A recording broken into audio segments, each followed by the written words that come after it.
Bonjour Martine. Bonjour. Bonjour Maïwen. Bonjour. Bonjour Laurent. Bonjour. Vous nous venez d'un petit village qui s'appelle la maison de quartier de Lambé. Vous êtes venu ici sous le chapiteau du cirque. Est-ce que vous pouvez vous présenter et nous présenter la maison de quartier, son rôle au sein du quartier?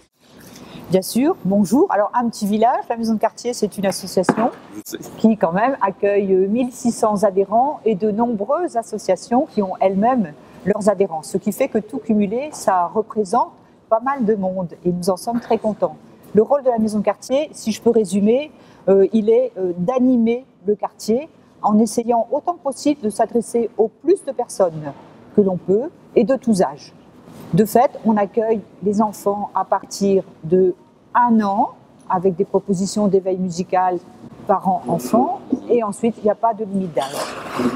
Qu'est-ce qu'on propose? Tout un ensemble d'activités socio-culturelles dans tous les domaines, artistiques, sportives, etc. On propose aussi tout un ensemble d'accueils pour les enfants, que ce soit les accueils de loisirs, enfants et jeunes, que ce soit l'accompagnement scolaire. Ça, c'est un autre pan, tout ce secteur administratif, l'accueil des jeunes, bien sûr, sur le temps de loisirs. Et je dirais qu'il y a un troisième volet qui concerne justement l'animation du quartier. Et le projet qu'on développe toute cette semaine en fait partie, parmi plein d'autres. D'accord. Maïwen, est-ce que tu peux nous parler du rôle que tu as joué avec Laurent puis avec Martine aussi, mais enfin là c'est toi que j'interroge. Quel a été ton rôle dans la fabrication de ce projet et ton rôle par rapport aux enfants, par rapport aux autres infrastructures, par rapport aux bénévoles qui sont venus vous aider? On a apporté ce projet à 4 structures et au sein de la structure de la maison de quartier, on l'a porté avec toutes les équipes d'animation et les bénévoles du conseil d'administration.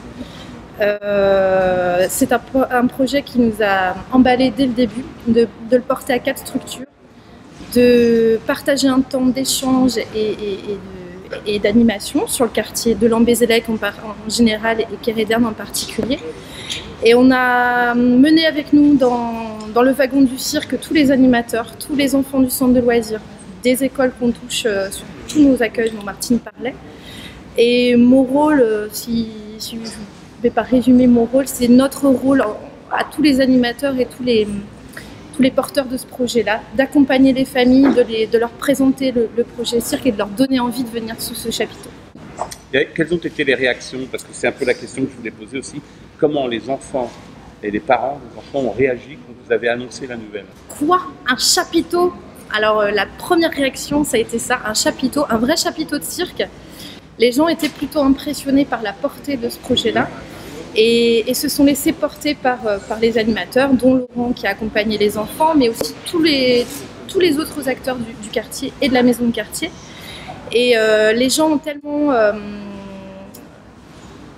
trouvé ça, ce projet tellement innovant, partagé par 4 structures et aussi intense, que du coup les gens se sont laissés bercer. Donc la réaction a été vraiment très positive, des familles, des jeunes, beaucoup qui n'avaient pas l'âge voulaient participer à ce projet-là.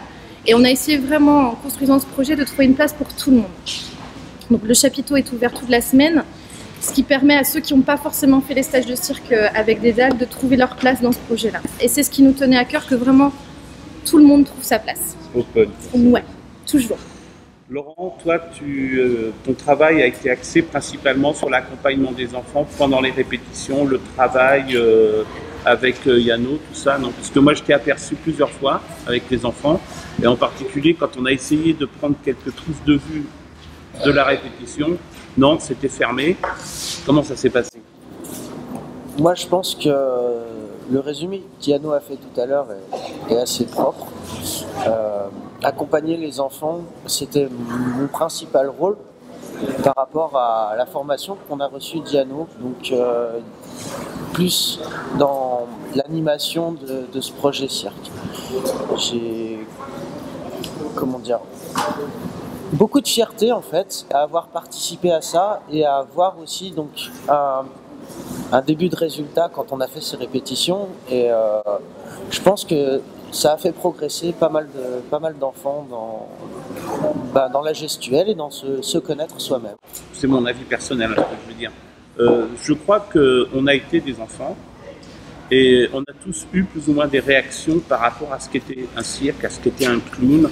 Et ce que je constate jusqu'à maintenant, c'est que les adultes, en fait, ont fait un petit replay pour revenir à une époque, peut-être qu'on a quitté depuis un moment pour certains, mais la magie, elle est toujours là. Est-ce que tu as ressenti cet effet-là, toi? Ah bah complètement, je veux dire, quand Yano a mis en place les échauffements, rien que là, j'ai pas vu la différence entre un enfant et un adulte. Ouais. Après, quand on a participé aux ateliers, que ce soit du jonglage, marcher sur un fil, je pense que tous les animateurs qui ont vraiment été sur ce stage ont été pareils, quoi, aux mêmes échelles que les enfants. Donc on a appris les gestes à donner aux enfants, on a appris des comportements à adopter par rapport aux objets qu'on avait, mais on est resté, oui, dans l'optique de s'amuser avec. D'accord. Écoutez, en conclusion, moi j'ai envie de vous demander, est-ce que ça vous donne envie de relancer une seconde, comment dirais-je, tentative de rassembler comme ça toutes les infrastructures du quartier sur un autre projet, pourquoi pas? Je pense que la dynamique qu'il y a autour de ce cirque de toute la semaine, du mardi au samedi, montre l'envie à chacun des partenaires de faire un projet ensemble. Et on n'a qu'une envie, c'est de renouveler l'expérience. On a tellement partagé là et on partagera encore aujourd'hui et demain plein de choses, plein d'expériences et plein d'échanges avec les habitants, avec les enfants, avec les parents, qu'on n'a qu'une envie, c'est de re-signer. Peut-être pas en hiver, parce que sous chapiteau, ça fait un peu froid. Et moi, je conclurai aussi sur une chose, c'est que nous, Quartier Libre TV, on vous a suivi pendant toute la semaine. Et donc, en fait, on a une équipe technique comme le CKRSA qui nous aide à faire fonctionner le journal aujourd'hui. Et moi, je me dis que, tiens, là, pourquoi il n'y aurait-il pas un point de départ pour qu'on puisse travailler tous ensemble à des moments bien donnés sur des projets de cette envergure. Tout à fait. Moi, je suis content de vous avoir rencontré. Merci. J'espère qu'on continuera l'aventure. Complètement, nous on est prêts. Merci, je vous remercie. Merci.